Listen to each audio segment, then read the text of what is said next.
Yes, Mr. President, we'd like to... Yes, we'd like to recognize, Mr. President, a distinguished colleague from Taguig and Pateros in the Republic of the Philippines, no other than Alan Peter Cayetano, Mr. President. Is there any objection? Senator Alan Peter Cayetano is recognized. Thank you, Mr. President. Mr. President, I was with former Senate President Escudero 60 minutes before we had to start the session. And then I intently listened to the prayer of our now Senate President Tito Soto.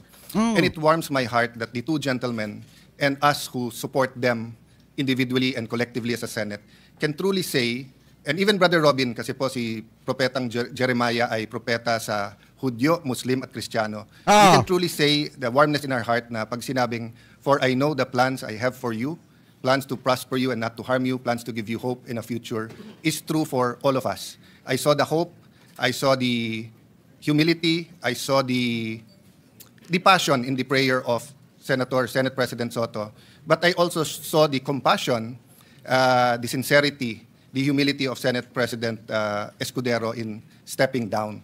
So now the heartbreak is that we as a Senate have to really surrender to God how we will find a solution for the massive corruption that is happening in our country at a time where the trust to our government institutions and leader may be at its lowest.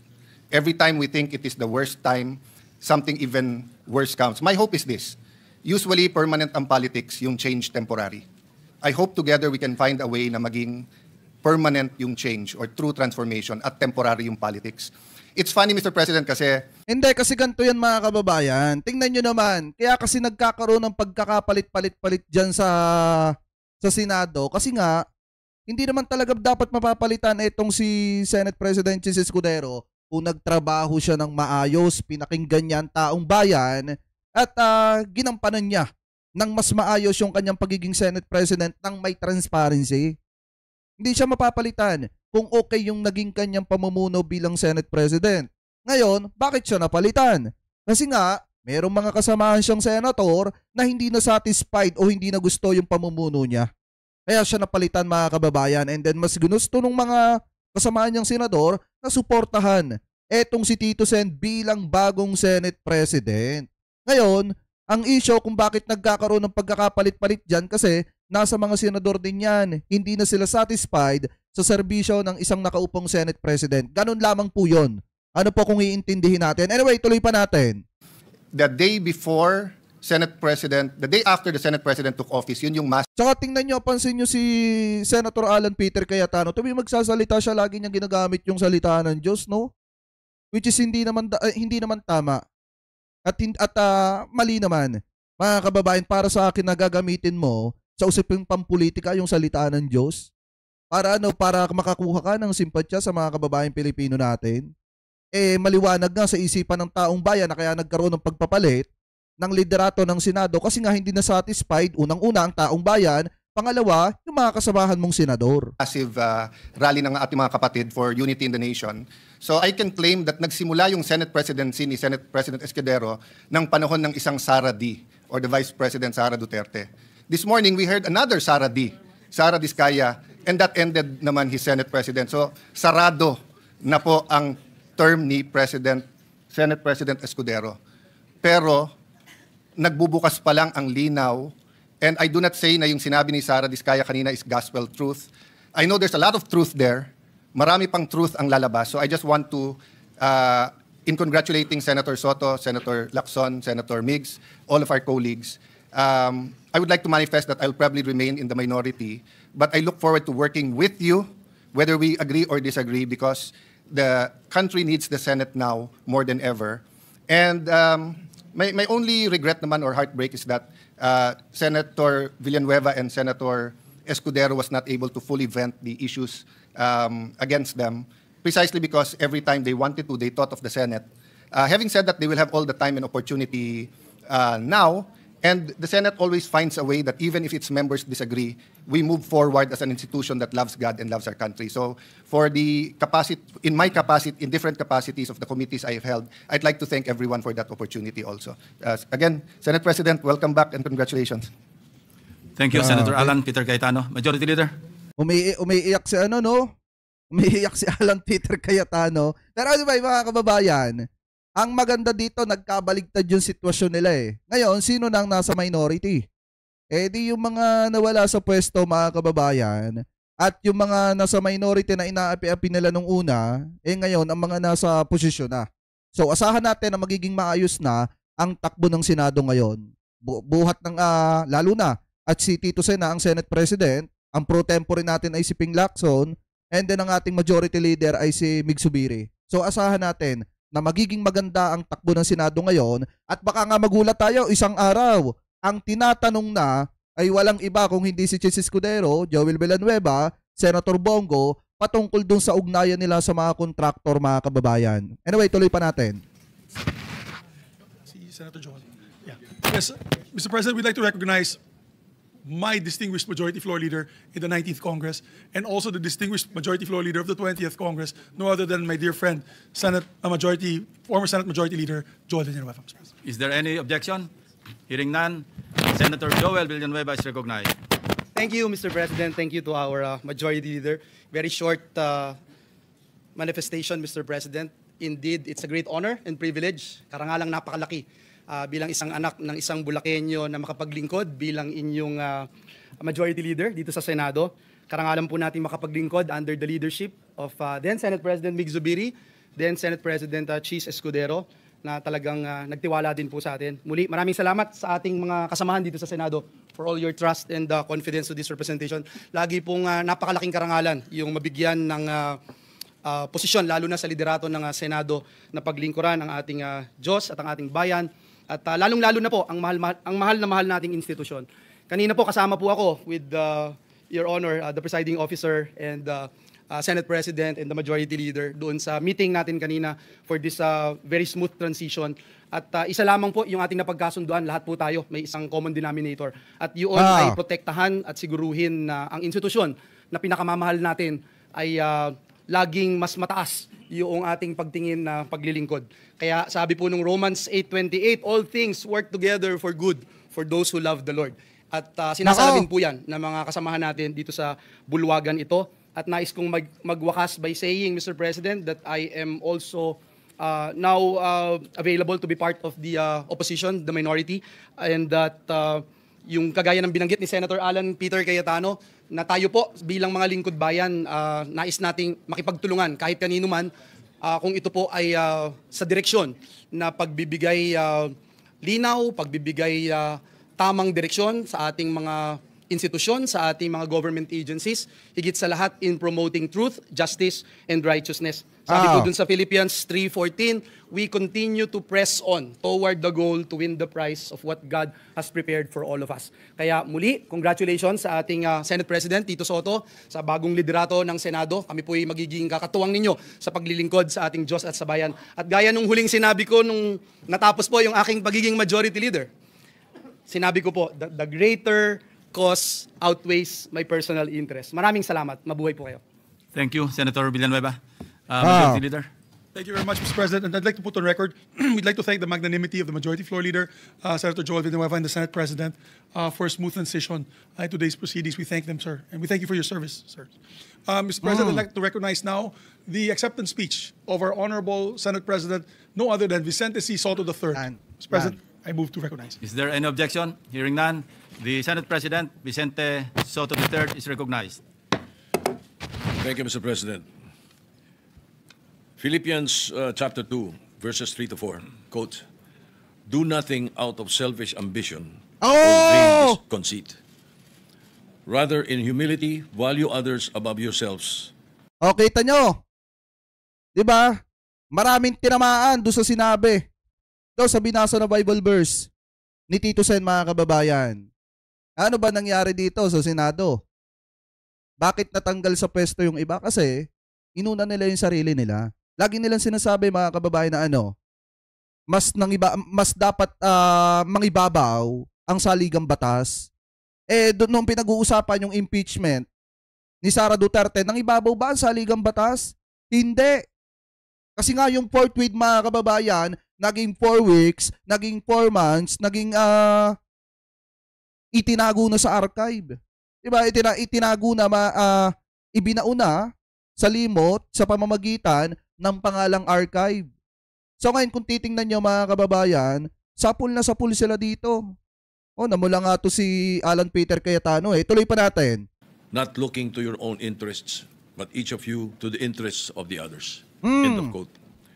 Mr. President, I am deeply humbled and sincerely grateful to the Almighty Father, also to the Senate President, Francis G. Escudero, who administered my oath today, and to you, my esteemed colleagues, who reposed your trust and confidence in me and in my capability to again lead this august chamber at this crucial and challenging time.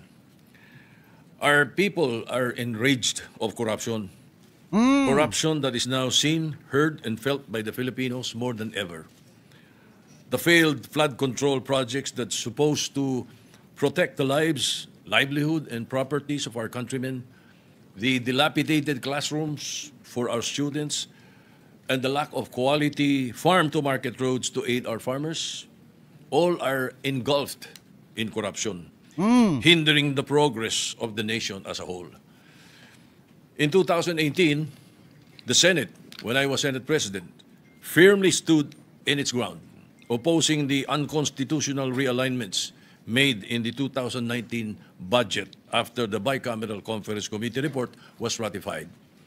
These realignments amounting to 75 billion pesos were vetoed by then-President Duterte in accordance to the Senate's appeal and findings.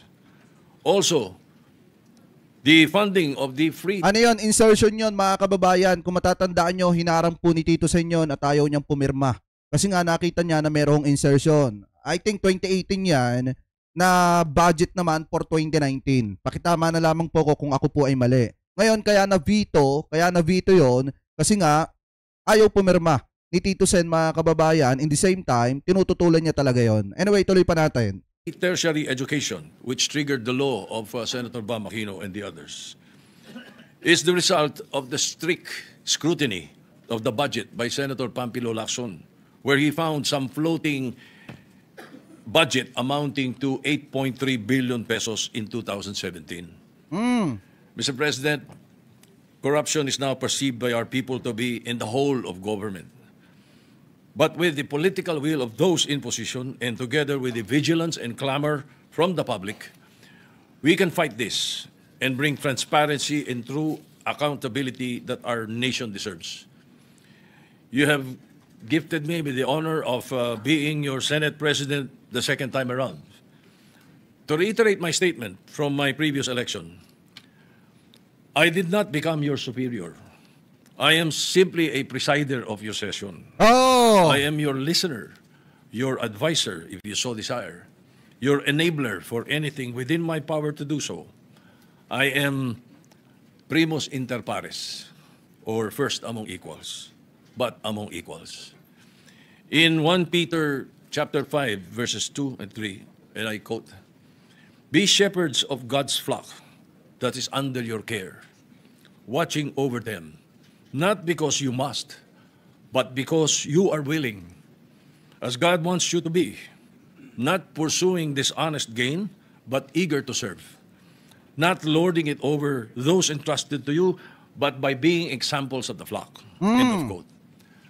So as I said before, I will do everything in my capacity to ensure that this Senate will remain cooperative, but independent, balanced, transparent, and sincere.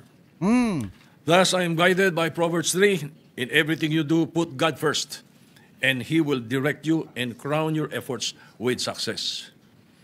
Allow me to also thank my family, especially my wife Helen, for her unconditional love and unwavering support. Dala ko po ang aral mula sa aking mga magulang at mga ninuno na nauna rito magsilbi sa bayan dito sa Senado. Maraming salamat sa Panginoon Diyos. At dasal ko ang patuloy niyang proteksyon at gabay sa ating institusyon at sa ating bansa. Thank you very much, Mr. President, my esteemed colleagues. Thank you. Thank you, Senate President Soto. Session is suspended. Ayan. Mabuhay ang bagong Senado, mga kababayan. Bakit ko sinasabing bagong Senado? Kasi, para sa akin, eto na yung bagong mukha ng Senado na kung saan, eto na yung umpisa para maisaayos mga kababayan ang imahe ng Senado sa publiko. Na muntik ng masira dahil sa mga naging palpak di umano na desisyon ng Senate President. Diba? So ngayon, mabuhay si Tito Soto kasi siya ang bagong itinalaga muli na Senate President, mga kababayan, at mabuhay si Senator Ping Lacson dahil siya ang itinalaga na Senate Pro Tempore. And then mabuhay etong si Senator Mig Zubiri dahil siya po ang itinalaga na Majority Leader. So umaasa tayo na magiging maayos ang takbo ng Senado ngayon at magkakaroon, mapapatunayan yung sinasabi na independent body, mga kababayan. Kasi nga, naniniwala pa rin ako dun sa sinasabi na separation of power na hindi pwede na maging tuta ka ni ganito. So ngayon, tama yung sinasabi ni Tito Sen, mga kababayan.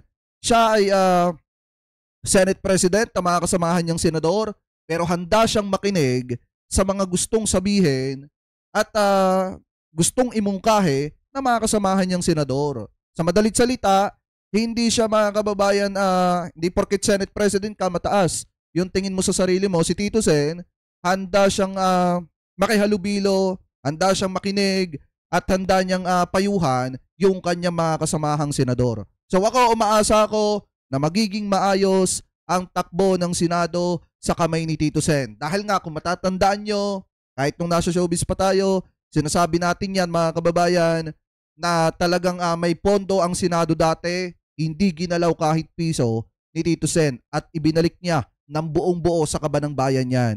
So doon pa lang, talagang ang suporta natin kay Tito Sen, kahit nung nasa Itbulaga pa naman din, talagang nangingibabaw, mga kababayan, kasi alam natin na nasa tama itong ipinagdalaban ni Tito Sen. So ngayon, naniniwala tayo na sana pag dumating ulit yung pagkakataon at yung point na pag-uusapan yung impeachment ni Sara Duterte, sana, mga kababayan, umusad na at pakinggan nila ang hinanain ng sambayan ng Pilipino na dapat magkaroon ng pananagutan, especially lalo na sa isyong ito na talagang sobrang talamak ng korupsyon, mga kababayan. Sana may managot, may makulong at may magdusa dito sa mga ginawa nilang ito. Sana magdusa yung mga politikong korap na yan.